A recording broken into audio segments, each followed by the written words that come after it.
mar se encrespa y ruge la tempestad. Oscuros los cielos se muestran, terribles y sin piedad. No te da pena el vernos, puedes aún dormir. Cuando el mar amenaza sumirnos en vasta profundidad.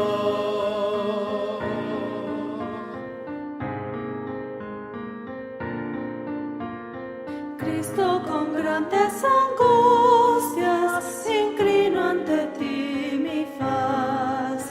Dolores mi alma congojan, oh mándame tu solaz.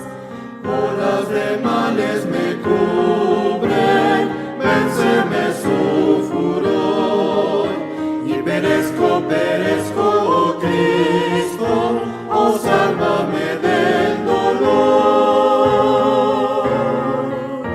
Las olas y vientos oirán tu voz, cálmense. Sean los mares que rujan más, oh diablos que bramen con fuerte clamor. Las aguas al barco no dañarán, del Rey de los cielos y de la mar. Mas todos ellos se domarán, cálmense, cálmense. Mas todos ellos se domarán, paz, cálmense.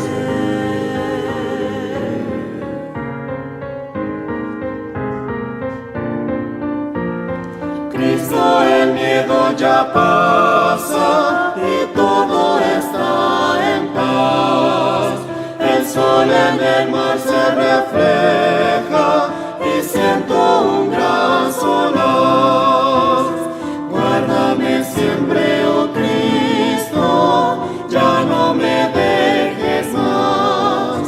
Y me fondearé en tu puerto, seguro tú estás. Las olas y vientos oirán tu voz, cálmense, cálmense. Sean los mares que rujan más, oh diablos que bramen con fuerte clamor. Las aguas al barco no dañarán, del Rey de los cielos y de la mar. Mas todos ellos se domarán, cálmense, cálmense. Mas todos ellos se domarán, paz, cálmense, paz, cálmense.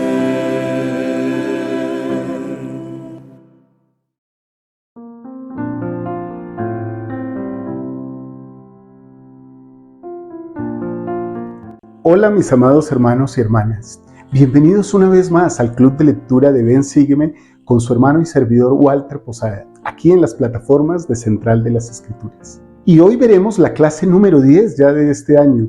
Desde el 27 de febrero hasta el 5 de marzo estudiaremos estos temas: Mateo 8, Marcos 2 al 4 y Lucas 7. El título de la clase: Tu fe te ha salvado. Y me gustaría iniciar esta clase haciéndoles la siguiente pregunta: ¿qué milagros han recibido en su vida por ejercer su fe en Jesucristo y llevar una vida digna? Por favor, dejen sus comentarios aquí abajo para que todos podamos ser nutridos de ellos y de esa manera nos edifiquemos por medio de las enseñanzas. Bienvenidos, hermanos, a esta clase de esta semana.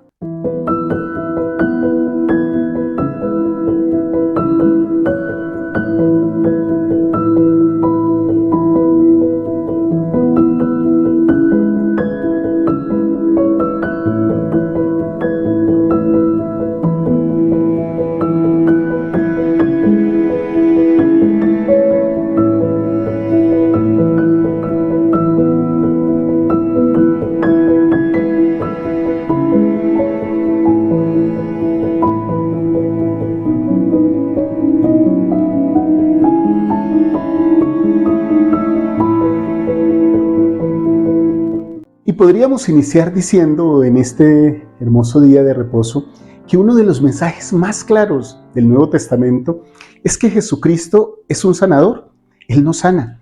Hay muchos relatos sobre cómo el Salvador curó, sanó enfermos y afligidos y personas con muchas dolencias, desde una mujer con fiebre altísima hasta el hijo de una viuda que había muerto. ¿Por qué tanto énfasis en la sanación física? ¿Qué mensajes, mis amados hermanos y hermanas, podemos hallar nosotros en estos milagros? Ciertamente, un mensaje evidente que hay en toda esta lección del día de hoy es que Jesucristo es el Hijo de Dios, es nuestro Salvador, nuestro sanador, con poder sobre todas las cosas, incluso sobre nuestros dolores e imperfecciones y dolencias físicas. Pero también encontramos otro mensaje en sus palabras a los escribas, a los escépticos, a los fariseos, para que sepáis que el Hijo del Hombre tiene potestad en la tierra para perdonar pecados. Así que cuando leamos en cuanto a cómo sanó al ciego o al leproso, ustedes y yo podemos pensar en la sanación, tanto espiritual como física, cómo nos ha curado Él por medio del arrepentimiento, de su expiación, pero también cómo nos ha librado de enfermedades, cómo nos ha dado alivio temporal.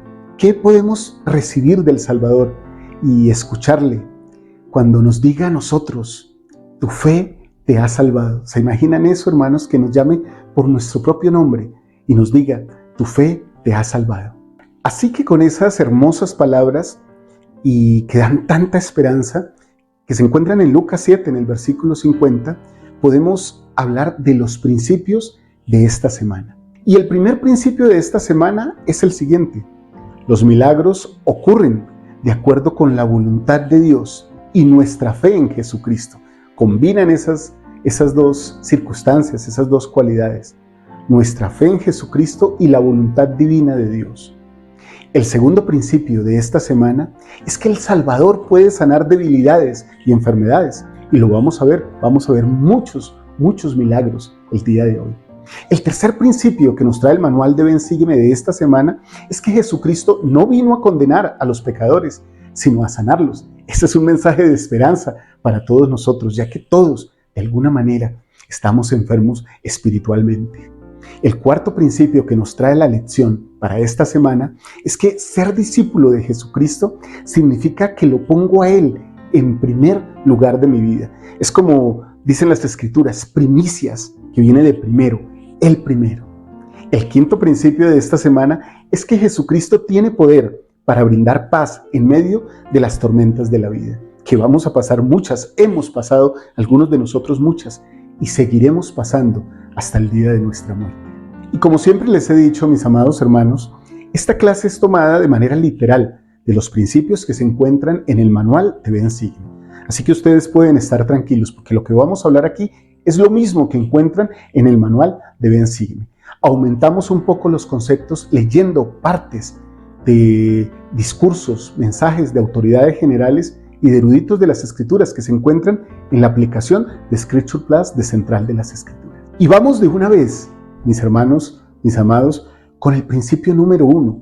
Y ese principio nos recuerda que los milagros ocurren de acuerdo con la voluntad divina de Dios y con nuestra fe en Jesucristo. ¿Qué nos enseñan algunos relatos de las Escrituras, los relatos de esta semana, en cuanto a la fe y a los milagros? Miremos estos pasajes de las Escrituras que vamos a ver a continuación y veamos milagros o lo que de ellos nos dicen las Escrituras. Y aquí vamos a leer unos bloques algo largos de las Escrituras, pero que son necesarios. En Mormón 9, de los versículos 15 al 21, nos dice lo siguiente: y ahora bien, a todos vosotros que os habéis imaginado a un Dios que no puede hacer milagros, quisiera preguntaros, ¿han cesado ya todas estas cosas de que he hablado? ¿Ha llegado ya al fin? He aquí, os digo que no. Y Dios no ha cesado de ser un Dios de milagros. He aquí, ¿no son maravillosas a nuestros ojos las cosas que Dios ha hecho? Sí, ¿y quién puede comprender las maravillosas obras de Dios? ¿Quién dirá que no fue un milagro que por sus palabras existan los cielos y la tierra? Que por el poder de su palabra el hombre haya sido creado del polvo de la tierra y que por el poder de su palabra se hayan verificado milagros? ¿Y quién dirá que Jesucristo no obró muchos grandes milagros? Y hubo muchos grandes milagros que se efectuaron por mano de los apóstoles. Y si entonces se hicieron milagros, ¿por qué ha dejado Dios de ser un Dios de milagros? ¿Y sigue siendo todavía un ser inmutable? Y he aquí os digo que Él no cambia. Si así fuese, dejaría de ser Dios. Y Él no cesa de ser Dios. Y es un Dios de milagros. Qué bendición esta escritura. Porque ustedes y yo la hemos podido vivir en nuestras vidas. Él es un Dios de milagros. Y el versículo 20 continúa diciendo: y el motivo por el cual cesa de obrar milagros entre los hijos de los hombres es porque ellos degeneran en la incredulidad y se apartan de la vía correcta y desconocen al Dios en quien debían poner su confianza.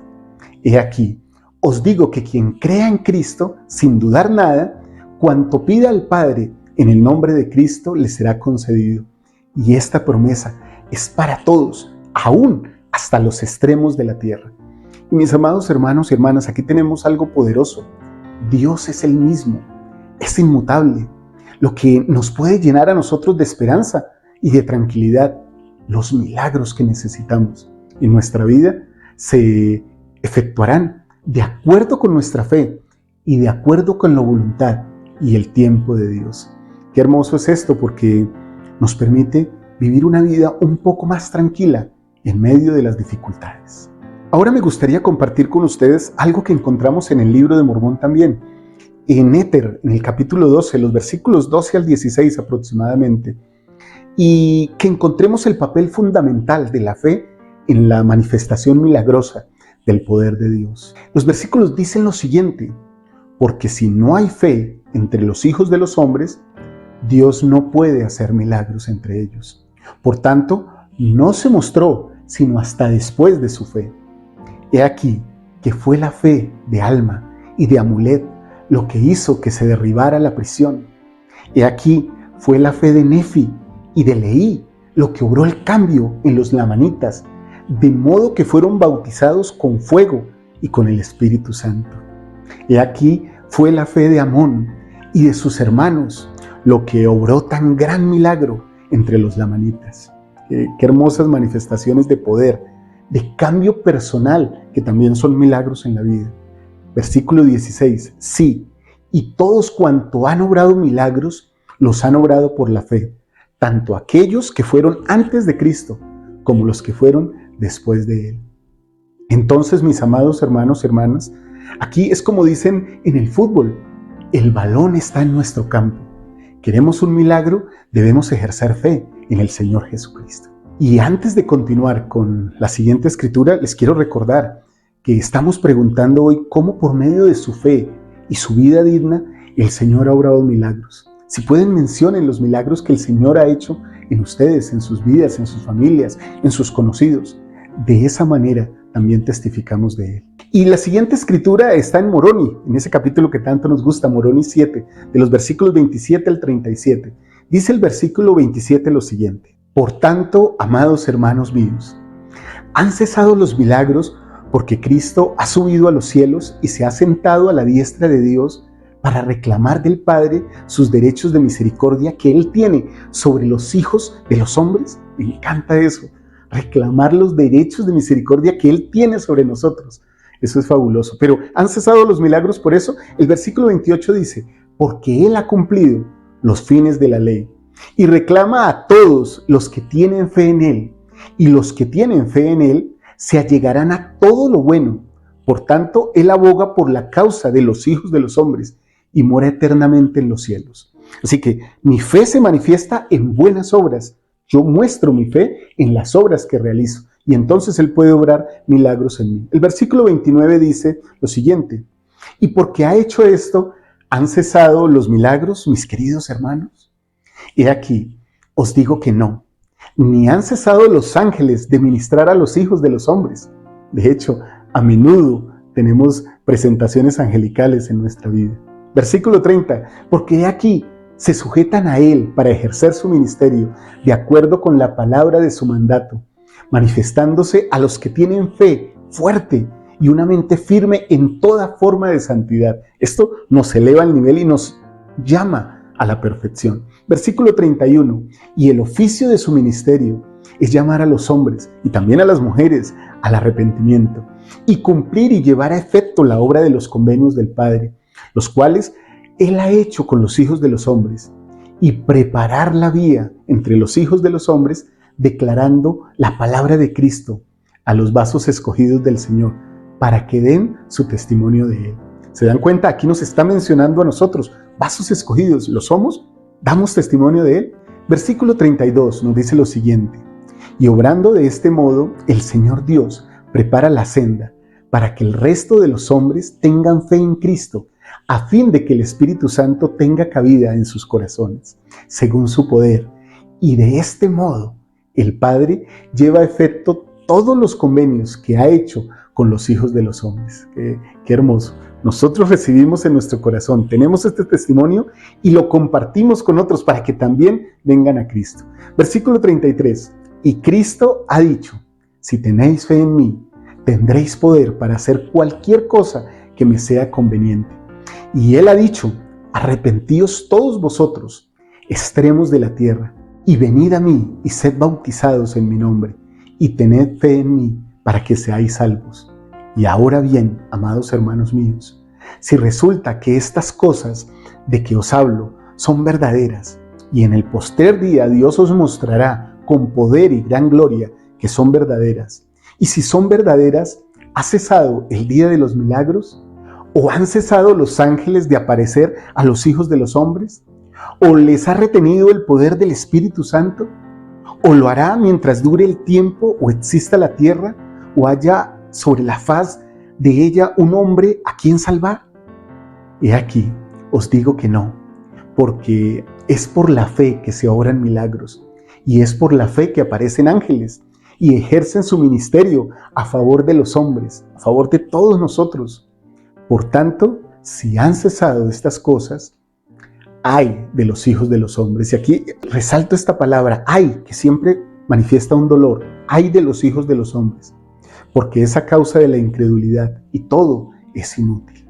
Así que, ¿hace cuánto no veo un milagro en mi vida? Puede tener que ver con la fe que estoy depositando en el Salvador, pero también puedo sentir en mi corazón si es porque aún no es el tiempo del Señor. Preparémonos.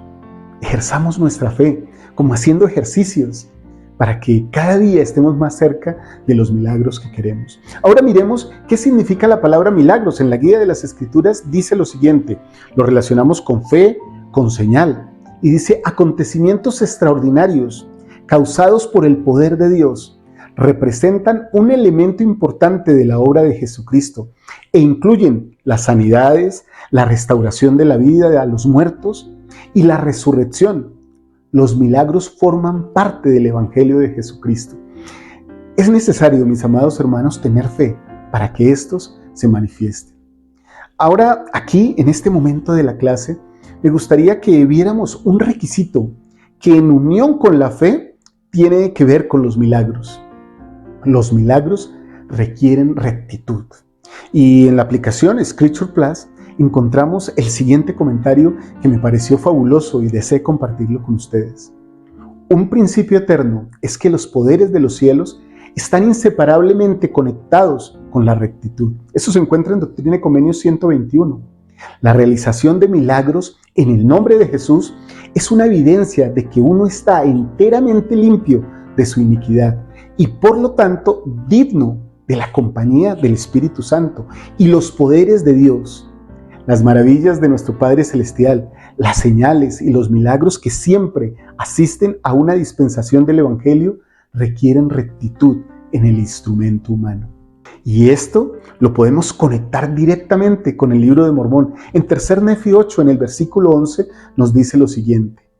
Ahora bien, aconteció que según nuestros anales, y sabemos que son verdaderos, porque aquí un hombre justo llevaba los anales, porque en verdad hizo muchos milagros en el nombre de Jesús, y no había hombre alguno que pudiera hacer un milagro en el nombre de Jesús, a menos que estuviese enteramente limpio de su iniquidad. Esto es poderoso, ya tenemos una conexión, rectitud y obrar milagros. ¿Cuán grande es mi rectitud? ¿Cuántos más milagros puedo ver en mi vida? El elder Harman Rector Jr., a quien tuve la oportunidad de conocer antes de su muerte, dijo lo siguiente, con mucha alegría que llena el corazón, de modo que este es el requisito. Debemos estar completamente limpios de nuestra iniquidad. Cuando leí este pasaje de Escritura por primera vez, sentí el impulso de decir, ¡viva el arrepentimiento! Porque si no fuese por no podrían efectuarse milagros. Entonces aquí, mis amados hermanos y hermanas, encontramos una conexión directa, fe, rectitud y milagros. Pero también lo podemos conectar o englobar con algo que es poderoso, la expiación de Jesucristo. Todo eso se realiza gracias a la expiación de Jesucristo. Y entonces cuando yo aplico mi parte, lo que me corresponde a mí, que es arrepentirme, buscar santidad y tener una vida limpia, los milagros se efectúan. Y bien, espero que hasta aquí ustedes hayan sentido los mismos sentimientos que yo, unos sentimientos cálidos del Espíritu mientras comparto esta lección con ustedes. Espero que también estén sintiendo esos sentimientos allá en sus casas, en este momento en que están viendo esta clase. Y el segundo principio de esta lección nos indica que el Salvador puede sanar debilidades y enfermedades. Estos pocos capítulos registran muchos casos de sanidades milagrosas efectuadas por el Salvador. Les invito, mis amados hermanos, a que a medida que estudiemos, busquemos esos posibles mensajes personales, esos mensajes que el Señor quiere darnos a través de esta lección. Podríamos preguntarnos tal vez cosas como, ¿qué enseña este relato acerca de la fe en Jesucristo que tenga que ver conmigo? ¿Qué enseña este relato acerca de la personalidad de mi Salvador y Creador Jesucristo? ¿Qué desea Dios que aprenda yo de este milagro y cómo eso puede suceder también en mi vida? Ahora les invito a que miremos algunos ejemplos, pero hay muchos más. Por lo menos, un ejemplo, un leproso en Mateo 8, un siervo del centurión en Mateo 8 también, y en Lucas 7 se revela la misma historia. La sanación de la suegra de Pedro, la sanación de un hombre paralítico en Marcos 2, un hombre con la mano seca en Marcos 3, el hijo de la viuda de Naín que había muerto en Lucas 7. Y me gustaría que nos centráramos en uno de estos milagros, en una de estas sanaciones. ¿Qué les parece si estudiamos este milagro del hombre paralítico que se encuentra en Marcos? Y mientras leemos estos versículos podemos ver estas imágenes. Y entró Jesús otra vez en Capernaum, después de algunos días, y se oyó que estaba en casa. Y de inmediato se reunieron muchos, tantos que ya no cabían ni aún a la puerta, y él les predicaba la palabra. Entonces vinieron a él unos, trayendo un paralítico, que era cargado entre 4. Y como no podían acercarse a él a causa del gentío, no podían acercarse al Salvador, destaparon el techo de donde él estaba, y haciendo una abertura, bajaron el lecho en que yacía el paralítico. Y al ver Jesús la fe de ellos, dijo al paralítico, Hijo, tus pecados te son perdonados. Estaban allí sentados algunos de los escribas, los cuales, pensando en sus corazones, decían, ¿por qué habla este así? Blasfemias dice. ¿Quién puede perdonar pecados sino solo Dios? Y conociendo al instante Jesús en su espíritu, que pensaban así dentro de sí mismos, les dijo, ¿por qué pensáis estas cosas en vuestros corazones? ¿Qué es más fácil, decir al paralítico, tus pecados te son perdonados? ¿O decirle, levántate y toma tu lecho y anda? Pues para que sepáis que el Hijo del Hombre tiene potestad en la tierra para perdonar pecados, dijo al paralítico, a ti te digo, levántate, toma tu lecho y vete a tu casa. Entonces él se levantó enseguida y tomando su lecho salió delante de todos, de manera que todos se asombraron y glorificaron a Dios, diciendo, nunca hemos visto tal cosa. Este milagro, mis amados hermanos y hermanas, me conmueve, me llena de emoción. Es asombroso y podríamos tomar toda la clase para hablar de cada uno de sus detalles. Yo he sido bendecido por muchas personas que han combinado sus esfuerzos para socorrerme y para levantarme en momentos de dificultad. Testifico del poder de la solidaridad, combinada con el amor y la misericordia, y cómo cuando todos somos tocados por ella, vemos milagros en nuestra vida. De igual manera, cuando nos asociamos con otros y nuestros esfuerzos se suman, nosotros podemos bendecir a otros con milagros que pueden cambiar su vida significativamente. Por ejemplo, mis amados hermanos, cuando hacemos parte de un consejo de barrio y nuestras decisiones dan ayuda y edifican, Dios bendiga a cada uno de nosotros para hacer sus manos y su corazón y poder socorrer a los que necesitan de un milagro. Este creo que debe ser nuestro cometido, ser como los amigos del paralítico. El elder Chi Hong Sang Won enseñó lo siguiente, una reflexión maravillosa sobre el relato que se encuentra en Marcos 2, este relato del paralítico. Miremos lo que él nos dice y esas palabras tan hermosas que utiliza. Permítanme compartir con ustedes un tesoro adicional escondido en este relato de las Escrituras. Se encuentra en el versículo 5. Y al ver Jesús la fe de ellos, yo no lo había notado antes, la fe de ellos. ¿Quiénes eran aquellas personas que Jesús mencionó? ¿Podrían ser los 4 que cargaron la camilla del paralítico? ¿El paralítico mismo? ¿Las personas que oraron por él? ¿Y todos los que estaban escuchando las palabras de Jesús y pidiendo calladamente en sus corazones que se hiciera el milagro? También podría incluir a un cónyuge, o a un padre, o a un hijo, o a una hija, un misionero, un presidente de quórum, una presidenta de la sociedad de socorro, un obispo o un amigo lejano. Todos podemos ayudarnos unos a otros. Debemos estar anhelosamente consagrados en buscar a aquellos que necesitan ser rescatados. Por eso, mis amados hermanos y hermanas, pensemos ahora, ¿cómo nos convertiremos en los amigos, en la familia, en los líderes, en los maestros ministrantes de aquel que está paralítico en su fe o que tiene necesidades físicas o espirituales? Pensemos cuánto hemos sido bendecidos por aquellos que nos han brindado ayuda y hagamos lo mismo. Muy bien, y el tercer principio de la lección de Ven Sígueme de esta semana es que Jesucristo no vino a condenar a los pecadores, sino a sanarlos. Si no fuera así, todos estaríamos condenados. El elder Uftor nos dice lo siguiente respecto a este tema de perdonar y no juzgar, esa misión tan divina que vino a ser el Salvador. En la Biblia leemos acerca de la visita de Cristo a la casa de Simón, el fariseo. Por fuera, Simón parecía ser un hombre bueno y recto. Con regularidad se aseguraba de cumplir con sus obligaciones religiosas. Guardaba la ley, pagaba sus diezmos, observaba el día de reposo, oraba diariamente e iba a la sinagoga. Ahora, si hacemos un paréntesis aquí, podemos ver que Simón podría ser parecido a muchos de nosotros. Miren lo que sucede ahora, o lo que dice el elder ahora. Pero mientras Jesús estaba con Simón, llegó una mujer que lavó los pies del Salvador con sus lágrimas y ungió sus pies con perfumes. A Simón no le agradó este gesto de adoración, porque sabía que la mujer era pecadora.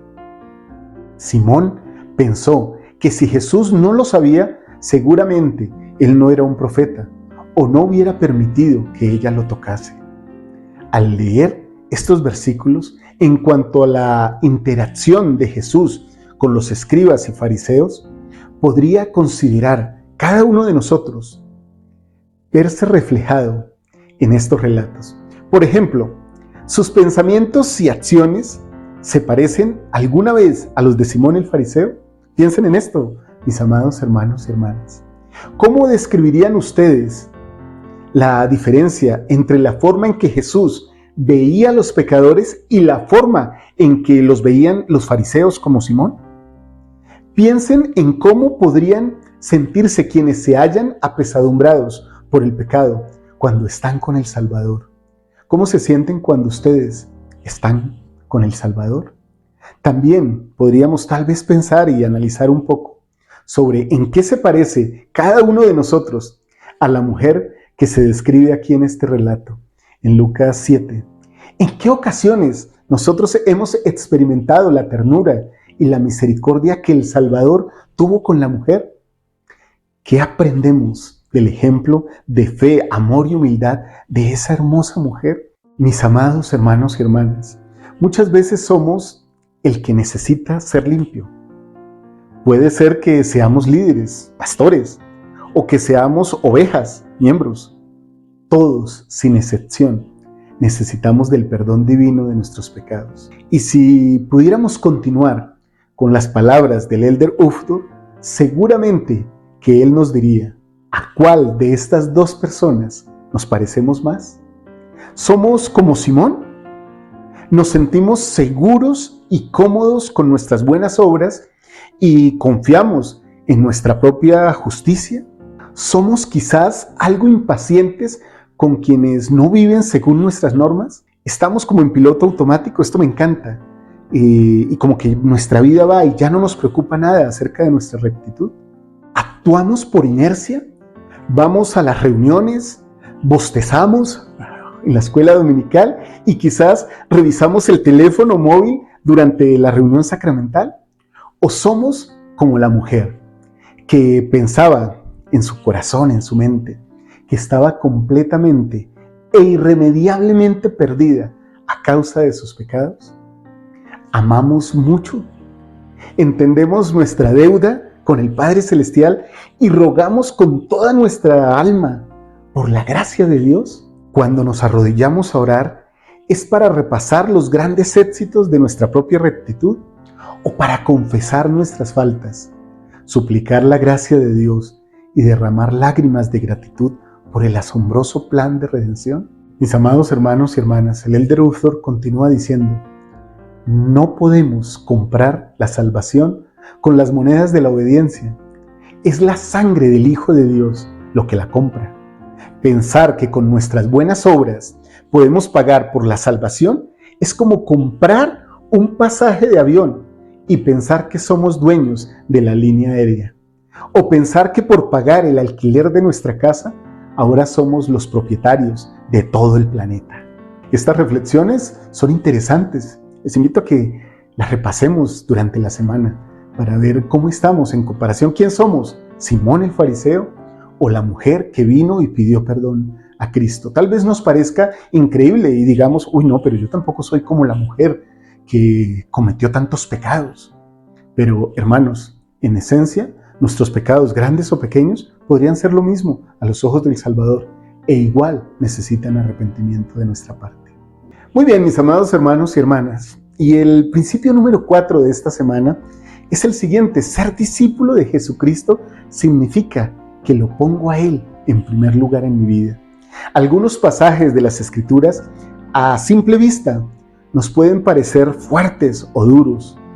Dejad que los muertos entierren a sus muertos. O miremos este, que se encuentra en Marcos 3, los versículos 31 al 35, en el Nuevo Testamento. Versículo 31 dice lo siguiente: vinieron después sus hermanos y su madre, y quedándose afuera, enviaron a llamarle. Y la gente estaba sentada alrededor de él, y le dijeron: he aquí tu madre y tus hermanos están afuera y te buscan. Y él les respondió diciendo: ¿quién es mi madre y quiénes son mis hermanos? Y mirando a los que estaban sentados alrededor de él, dijo: he aquí mi madre y mis hermanos. Porque cualquiera que hace la voluntad de Dios, ese es mi hermano y mi hermana y mi madre. En estos versículos, mis hermanos, Jesús enseñó que para ser sus discípulos debemos ponerlo a Él en primer lugar en nuestra vida. Incluso si esto a veces implica que hemos de realizar sacrificios. o dejar de lado otras cosas que valoramos. Conforme estudiamos estos pasajes y leemos estas escrituras y esta semana meditemos mucho en cuanto a nuestro propio discipulado, cómo lo estamos llevando, por qué debemos estar dispuestos los discípulos del Señor a ponerle a Él en primer lugar, a qué deberíamos renunciar nosotros a fin de poner a Cristo en primer lugar en nuestra vida. Me encanta pensar que Cristo debe ser lo primero. Y sé que no es fácil, para mí no es nada sencillo. Por favor, compartan ustedes cómo lo hacen. Tal vez alguno de sus consejos me pueda servir a mí o a algunos de nuestros hermanos en esta clase de Ven Sígueme. Muy bien, y estamos terminando nuestra clase de Ven Sígueme de esta semana. Y el principio número 5 dice lo siguiente: Jesucristo tiene poder para brindar paz en medio de las tormentas de la vida. Esas tormentas que tanto pasamos. A veces parece que no alcanzan las sombrillas para calmar las tormentas que tenemos que enfrentar en la vida. Y les hago la pregunta, ¿alguna vez se han sentido como se sintieron los discípulos del Salvador cuando estaban en el mar durante esa brava tormenta y veían cómo las olas anegaban el bote y se preguntaban: Maestro, ¿no tienes cuidado que perecemos? ¿Alguna vez se han sentido de esa manera? En Marcos, en el capítulo 4, los versículos 35 al 41, hay 4 preguntas. Tratemos de descubrirlas mientras leemos estos versículos. Y es que ellos enseñan en cuanto a cómo debemos afrontar los desafíos de la vida con fe en el Salvador Jesucristo. Y además, mis amados hermanos, podemos preguntarnos de qué modo el Señor Jesucristo nos brinda paz aún en medio de las tormentas, porque a veces el milagro no es que se quite la tormenta, solamente que tengamos paz aún en medio de ella. Los versículos dicen lo siguiente: y les dijo aquel día cuando anochecía: pasemos al otro lado. Y despidiendo a la multitud, le llevaron así como estaba en la barca, y había también con él otras barcas. Entonces se levantó una gran tempestad de viento y echaba las olas en la barca, de tal manera que se anegaba. Y él estaba en la popa, durmiendo sobre un cabezal, y le despertaron y le dijeron. Me gustaría hacer un alto aquí, hermanos, en esta escritura. ¿Cómo el Salvador podía dormir en medio de la tormenta? Mientras que los demás estaban tan angustiados, ¿por qué el Salvador estaba en paz y podría dormir tan profundamente? Creo, y es una reflexión muy personal, su paz era grande porque estaba en comunión con su Padre. Tenía la tranquilidad de que todo saldría bien. Es la misma tranquilidad que podemos tener ustedes, yo, tu hermana, tu hermano, cuando vienen cosas difíciles en nuestra vida. Estamos cerca del Señor, podemos estar tranquilos. Continuemos con la lectura. Y levantándose, reprendió al viento y dijo al mar: calla, enmudece. Y cesó el viento y se hizo grande bonanza. Y a ellos les dijo: ¿por qué estáis así amedrentados? O sea, miedosos, con temor. ¿Cómo no tenéis fe? Y tuvieron gran temor y se decían el uno al otro: ¿quién es este que aún el viento y el mar le obedecen? Las 4 preguntas que encontramos aquí en estos versículos son las siguientes, mis hermanos. La primera: ¿no tienes cuidado que perecemos? Y la respuesta a esta pregunta es: el Señor siempre nos cuida. No tengamos temor. La segunda pregunta es: ¿por qué estáis así de amedrentados? La fe, mis amados hermanos, desecha todo temor. La tercera pregunta: ¿cómo no tenéis fe? Recuerden, aprendimos al principio de la clase, sin fe no hay milagros. Y la cuarta pregunta es esta: ¿quién es este que aún el viento y el mar le obedecen? Nosotros testificamos hoy, testificamos cada primer domingo de mes y testificamos durante la semana predicando el Evangelio de nuestro Salvador. Él es el Hijo de Dios, nuestro Creador. Muy bien, mis amados hermanos y hermanas, quiero hacerles las siguientes invitaciones antes de dejar esta aula virtual. Compartan en familia cuántas veces han visto milagros por la mano de Dios en su vida. testifiquen de ello y traten muy a menudo de hablar de estas cosas en familia para que nunca puedan olvidarlas. Ni ustedes, ni sus hijos, ni sus nietos, ni sus generaciones, nunca. Creo que cada vez que recordamos un milagro y lo volvemos a contar, crece nuestra fe en el Salvador Jesucristo. También los invito hoy para que durante toda esta semana puedan pensar cómo pueden socorrer a otros para que ellos puedan ser sanados por medio del Evangelio de Jesucristo. Tal vez con algo de alimento, con la palabra, con una sonrisa, un saludo. Testifico que el Salvador es el sanador. Es el milagro más grande de todos los milagros. Se me llena el corazón de testificar estas cosas. Gracias, mis amados hermanos, por ser un milagro para las personas que los rodean, por amar tanto al Salvador, por esforzarse tanto en servirle.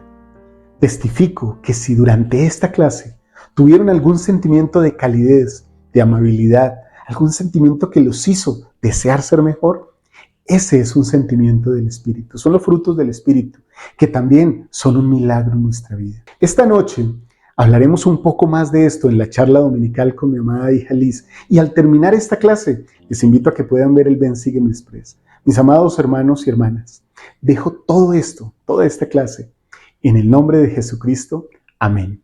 Espero que este club de lectura, unido con la clase de Ven Sígueme, nos ayude a pensar, a reflexionar más en el Salvador y a ser un poquito más semejantes a nuestro Señor Jesucristo. Les amo mucho. Chao, chao.